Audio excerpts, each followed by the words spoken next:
had always loved the idea of camping by myself, far away from the crowds and the everyday commotion of city life. The concept of waking up to the rustling of leaves instead of an alarm clock and taking in the scent of pine rather than exhaust fumes had a certain romantic charm. After mulling it over for weeks, I finally planned a trip to Rondak Park in upstate New York. I figured early June would be perfect, mild weather, fewer mosquitoes than midsummer and fewer tourists than peak season in July. I spent the week before my trip gathering gear. I visited an outdoor shop in Albany where I lived then and bought a sturdy new sleeping bag rated for cooler nights. My old tent had rips along the seams, so I replaced it with a small lightweight model designed for backpacking. I ensured I had enough freeze-dried meals, trail mix and protein bars. On Thursday evening I loaded everything into my old Honda Civic trunk and planned to head north the next morning. I set out at sunrise on Friday,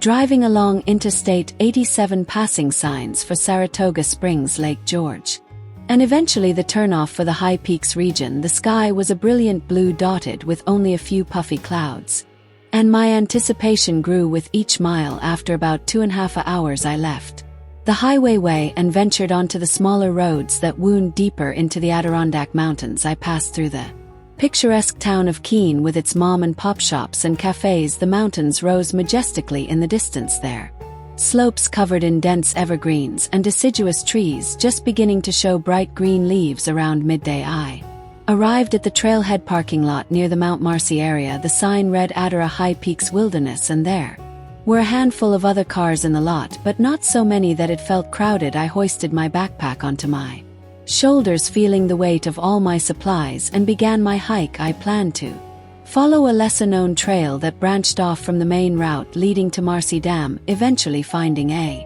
secluded spot to set up camp. The day was warm and sunlight filtered through the canopy overhead, illuminating ferns and mossy logs on the forest floor. I breathed in the fresh scent of pine needles and damp earth, feeling a profound sense of peace. Occasionally I caught glimpses of small woodland creatures, chipmunks darting across the trail or squirrels scurrying up tree trunks. Every once in a while I heard woodpeckers hammering in the distance. This was exactly the solitude and immersion in nature I had been craving. After a couple of hours I found a small clearing by a winding creek. The spot was idyllic, soft ground, flat enough for a tent and close to a water source. I decided it would be perfect for my campsite. I sat down my pack and took a moment to enjoy the gentle sound of flowing water. A light breeze carried the scent of spruce. It felt far from any roads or parking lots, just the sort of isolation I had hoped for. I pitched my new tent, pleased by how quickly it went up. Then I gathered some dry firewood, careful to adhere to the park's guidelines, only using dead and downed wood, making a small fire ring with rocks so as not to scar the area. By late afternoon the sun was beginning its slow descent behind the trees. Long shadows stretched across the forest floor and the temperature dipped slightly. I cooked one of my freeze-dried meals, a simple pasta dish that tasted surprisingly good in the fresh mountain air. By the time I finished my dinner dusk had settled and I felt the familiar calm of night in the wilderness. I built a small campfire to chase away any lingering chill, then unrolled my sleeping bag inside the tent.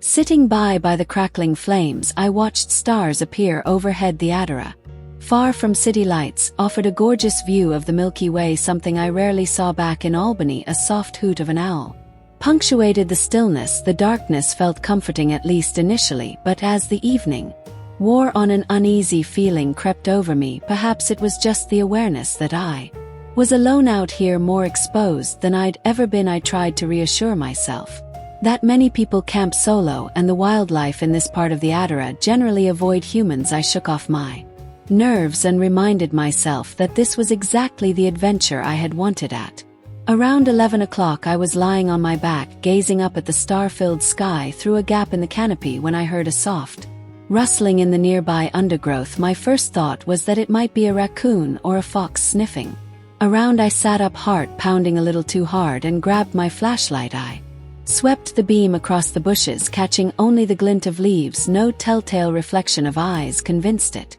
was likely just a passing animal, I tried to settle back down, but the rustling persisted, growing louder, and it started to move in a slow, deliberate way that didn't feel random. I sat up again and uneasy knot forming in my stomach, shining the flashlight into the darkness.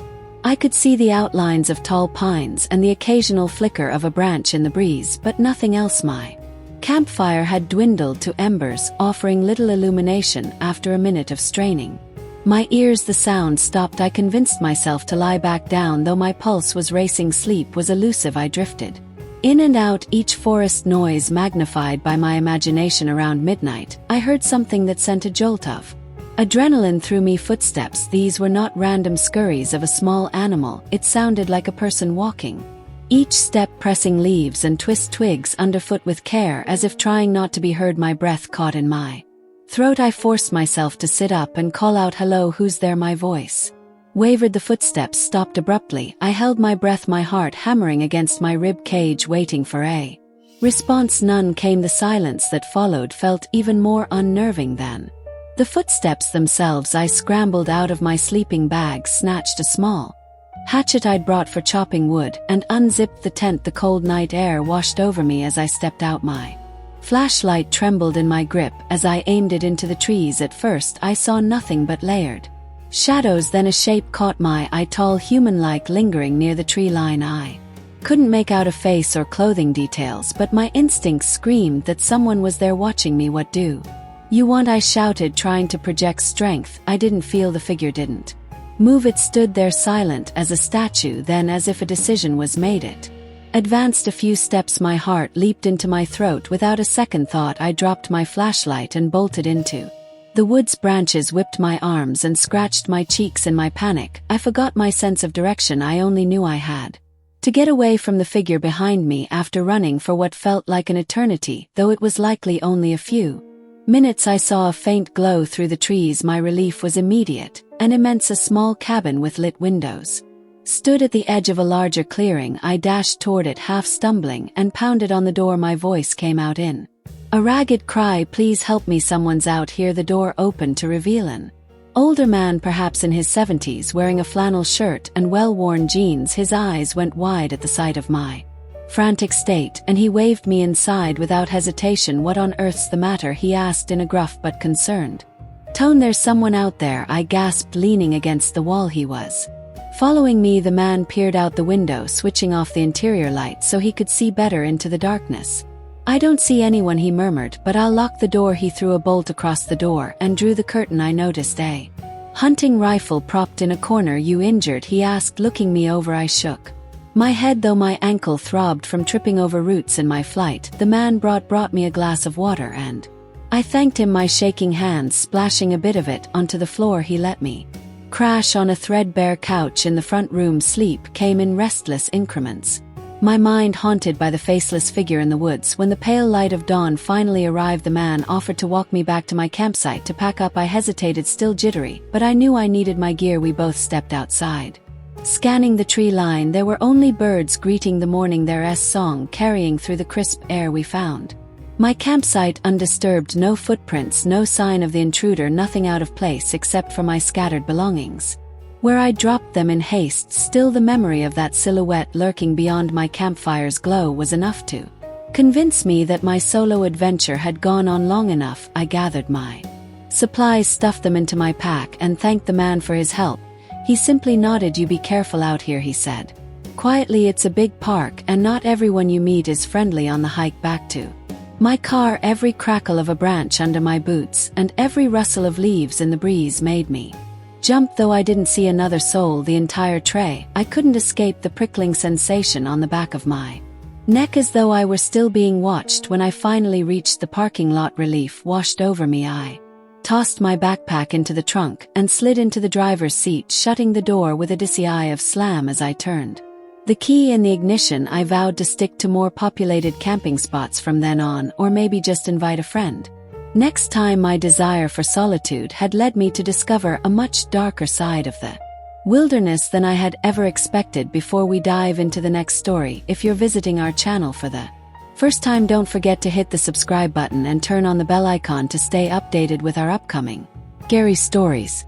My name is Alex Moreno, and I work the overnight shift at a small worn-down hotel called the Moonlight Inn, situated On the outskirts of Charleston, South Carolina, our establishment sits just off Highway 17, a short drive away from the city's bustling heart. During the day, it's an unremarkable place with a faded neon sign and a modest parking lot that never seems quite full, but this old building takes on an almost foreboding presence at night, especially during a coastal storm. I'd clocked in that evening at 10 o'clock sharp, as I always do.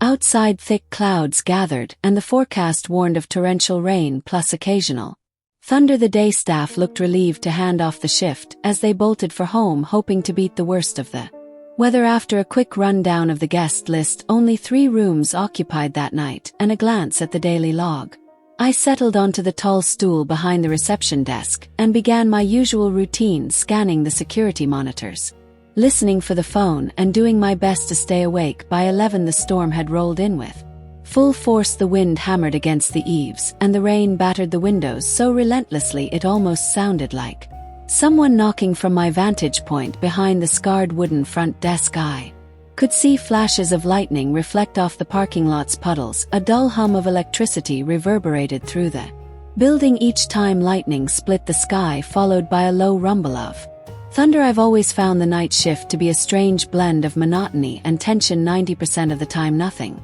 happens. The other 10% can feel like a whole different world. This was one of those nights that felt charged, like the storm had electrified the air and made every small noise impossible to ignore. The second hand of the old wall clock above me seemed louder, each tick echoing in the lobby. The potted fern by the door swayed with each gust that managed to sneak inside through gaps in the old frame. Sometime near midnight, I heard the front entrance rattle. My body stiffened. Sure enough, the door creaked open. A man stepped in. Rain soaked from head to toe. Water streamed off his wide-brimmed hat and the shoulders of his dark overcoat, forming a small puddle around his feet. The overhead light in the lobby flickered momentarily, probably a surge caused by the storm, but it also made it harder for me to get a clear look at his face. Even so, I could see that his eyes were keen, almost piercing, as they focused on me. "Good evening," I said, forcing a professional smile. "Welcome to the moonlight Inn. How can I help you tonight?" "Need a room," he replied, his voice low and raspy, like he'd either been shouting recently or maybe had a bad cough. He set a worn leather wallet on the desk. His words were brief, but they carried an intensity that made my stomach flutter with unease.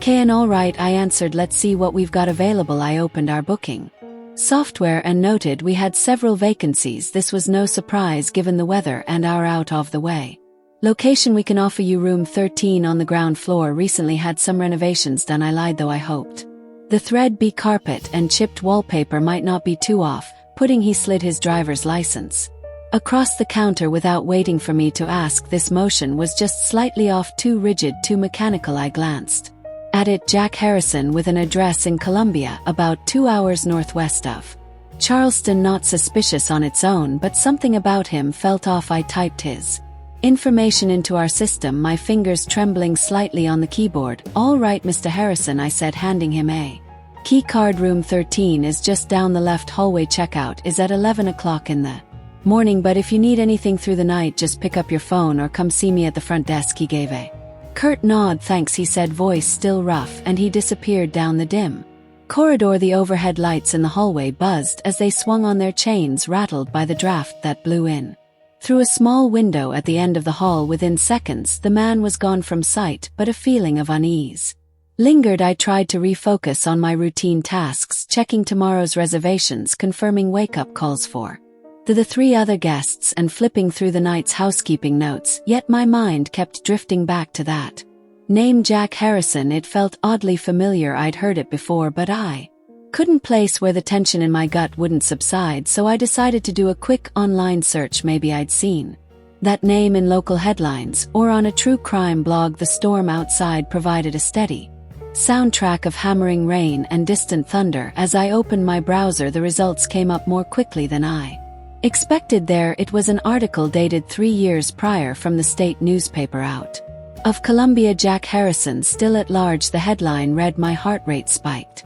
The piece described a man wanted for violent crimes, specifically armed robbery and aggravated assault. According to the article, he had vanished after a string of incidents across central South Carolina. The photograph attached to the Story showed a man with intense eyes, a strong jaw, and a slight scar on his left cheek. That face looked all too similar to the man who had just checked in. Immediately, I felt adrenaline surge through my system. My rational mind told me I needed to call the police, so I did.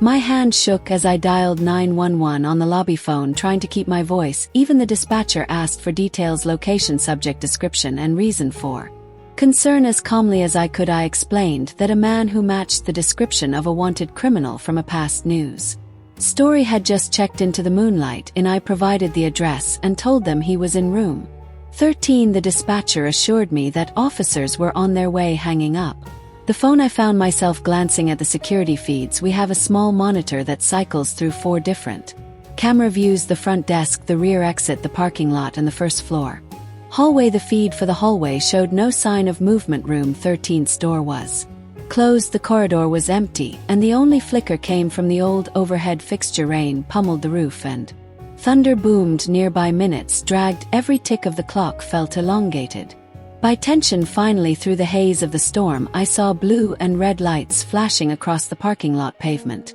The police had arrived. 2 officers wearing dark raincoats and carrying flashlights stepped through the front door in a rush of wind and water. "Where is he?" asked the taller officer, his tone clipped and professional. I pointed down the left hallway. Room 13 registered as Jack Harrison. He just arrived about 15 minutes ago. The 2 officers exchanged glances. "Stay here," the taller one said to me. They moved swiftly, walking side by side down the corridor. The shorter officer rapped on room 13's door. "Mr. Harrison, this is the Charleston Police Department. We need you to open the door." "No," answer. The taller officer knocked harder. "Mr. Harrison, open up now." Silence. The shorter officer motioned for me to come closer, so I inched down the hall, my pulse pounding in my ears. He asked if I had a master key. My stomach clenched, but I fished the spare key card out of my pocket when he unlocked the door and pushed it open. One of them aimed his flashlight into the darkness. The room was empty. No clothing on the chair, no suitcase by the bed, and no personal items left on the bathroom sink. The bedspread was undisturbed, not even a single wrinkle. The small window on the opposite side of the room was wide open, the curtain whipping in the wind, letting in a spray of rain that had soaked the carpet. The officers walked in, checking the bathroom and the closet. Nothing. Jack Harrison was gone. I stood in the doorway, breathing hard. I don't understand," I stammered. "He went straight from the lobby to he. I didn't see him leave." One of the officers set his hands on his hips. "He might have climbed out the window if he headed for the woods behind the hotel. The storm could cover any tracks." The taller officer nodded. "We'll do a quick perimeter check, but with this rain it'll be tough to find footprints or anything useful." "Don't blame yourself." The man knew what he was doing. As they left to search the grounds, I remained in that vacant room, staring at the open window and the puddle spreading across the floor. My mind raced with questions. Why check into a hotel for 15 minutes only to vanish immediately afterward? Had he realized I might call the cops once I recognized him? Within half an hour, the officers returned, dripping wet, shaking their heads. They hadn't found anyone in the immediate area. They told me to contact them if I saw Jack Harrison again or if anything else suspicious occurred before they left. The shorter officer handed me his card. "If you remember anything else, anything at all, give me a ring." I nodded, heart still thumping, and followed them back to the lobby after they drove off. The Moonlight Inn felt impossibly quiet. The storm raged on outside, but inside every corridor seemed deserted, every light too dim. Dawn crept up eventually, the rain easing into a gentle drizzle. When the morning clerk arrived, I recounted the whole ordeal, from the storm to the frantic call to the police. We checked our security footage, but all it showed was Jack Harrison walking down the hallway, never returning. The feed for the exterior cameras was blurred by sheets of rain. We couldn't see how he exited or where he went. To this day, I have no idea if he's still out there. Sometimes I wonder if he had been watching me closely, testing my reactions the moment he signed, and maybe he'd planned to flee through that window from the start, intending never to spend more than a few minutes in that room. All I know is that I'll never forget that dark, stormy night at the Moonlight Inn just off Highway 17, seeing his name in that old news article and realizing who he was. That's the kind of thing that puts a chill in your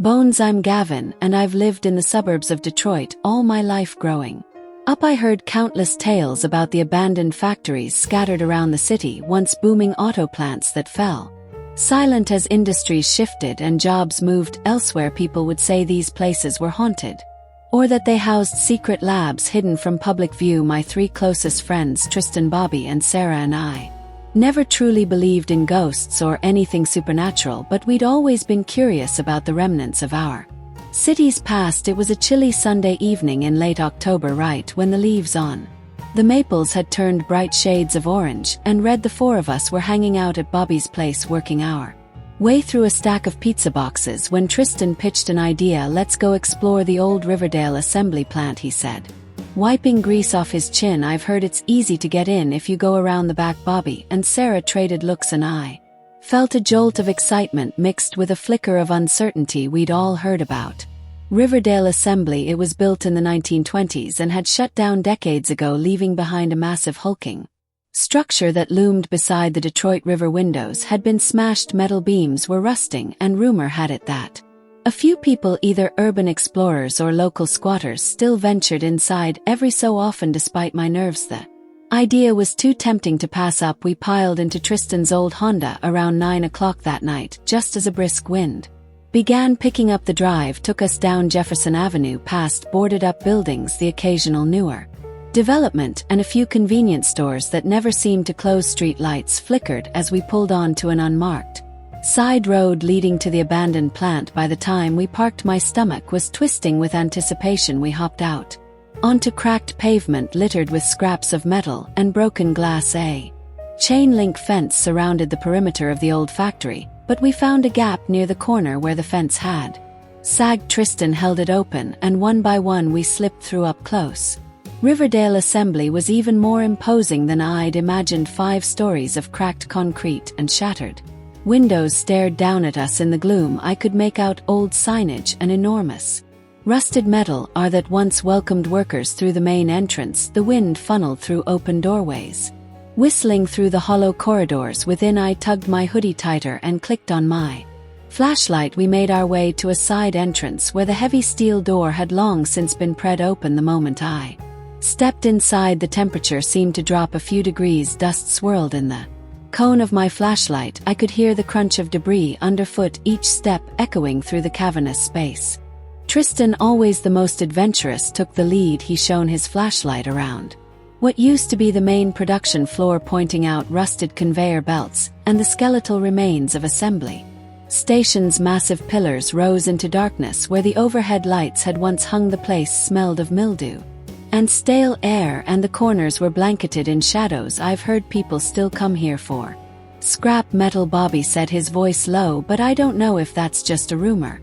Sarah, usually the calmest in our group, kept glancing over her shoulder. Scrappers are not, she muttered. I'd rather not get caught trespassing if someone's lurking around. We pressed on, drawn deeper into the heart of the structure. The corridors were lined with broken lockers and twisted wires dangling from the ceiling. We passed what looked like an old break room, its door ripped off the hinges and the interior walls tagged with graffiti. Most of it was unreadable scrawls, but one message stood out in large spray-painted letters: keep out or else. We paused there for a moment. My pulse thudded in my ears and I felt a surge of doubt about this whole adventure, but Tristan nudged me forward, shining his light down another hallway. Come on, he urged, let's check out the second floor. I heard that's where they used to keep the administrative offices. A wide metal staircase led upward. The railing was rusted and wobbled when we held onto it step by step. We ascended, our flashlights bouncing off walls covered in peeling paint. As we reached the second floor landing, the wind gusted again, rattling a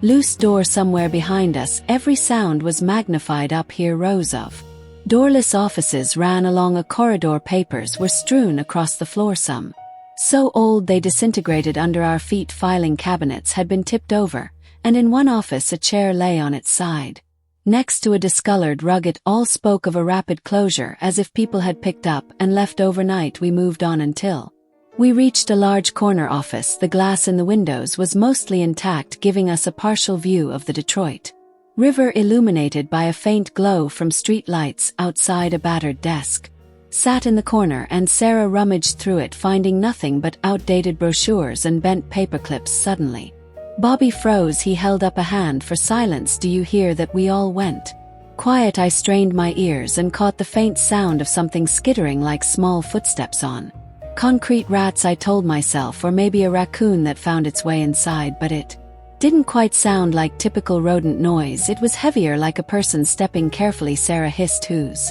there?" into the darkness, though I wasn't sure she expected an answer. Tristan set his jaw. "Let's check it. Get out, but carefully," he said. "Don't freak out." He led us back into the corridor, shining his flashlight around. In a slow arc we crept forward, each step feeling louder than a drum beat. The corridor opened into a cavernous space that must have been another section of the assembly line. My flashlight fell on a tall figure about 50 feet away, half hidden behind a column. Even from this distance I could see the worn jacket and the way the figure flinched at our light. I sucked in a sharp breath, my heart hammering. This wasn't an apparition or anything supernatural. This looked like a very real human being. The figure took a step backward, turned, and darted behind the column. Without thinking we followed, calling out, "Hey, we're not here to mess with you, we're just exploring." But by the time we made it around the pillar, the person was gone. Our flashlights revealed only concrete walls, twisted metal beams, and piles of debris. Someone was definitely in here with us, and they likely didn't want company. We huddled together, whispering. Bobby looked more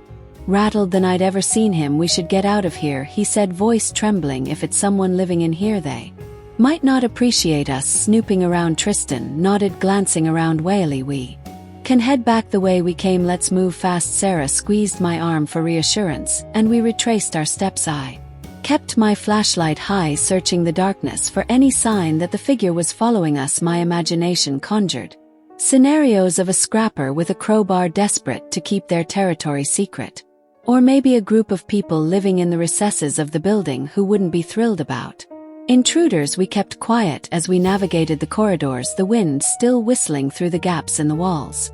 Occasionally I caught a faint echo of movement from somewhere in the factory, footsteps or scraping sounds that made my stomach clench. Every so often Tristan would motion for us to stop, shining his light behind us, but there was never anyone there. At last we found the side entrance we'd used earlier. When we stepped out into the night air, I felt a wave of relief wash over me. The wind was cold against my face, but I'd take that any day over the oppressive stillness inside. We squeezed back through the sag in the fence and hurried toward Tristan's Honda, hearts pounding. Once we were safe in the car, Sarah spoke first. "I don't know who that was, but I'm glad they didn't try to confront us." Her voice was still shaky. Bobby nodded, turning the key in the ignition. "We shouldn't have gone in there. I mean, it's trespassing, and we don't know who's living in those places." Tristan, who usually acted fearless, stared out the window. "We didn't see anything supernatural," he said quietly, "but it's still unsettling. You know it is," I agreed, rubbing the goosebumps on my arms. I've never been so tense in my life. As we pulled away, the headlights briefly illuminated the factory's hulking silhouette. The building looked like a fortress of rust and broken glass, the wind tearing at the gaping windows. I wondered if the person inside was watching us go, relieved we left, or maybe annoyed we ever showed up at all. That night back at my house, I lay awake replaying the events in my mind. Part of me felt guilty, thinking maybe we'd invaded someone's makeshift home. Another part of me was simply shaken by the reality of being in a dark, deteriorating structure with a stranger lurking around corners.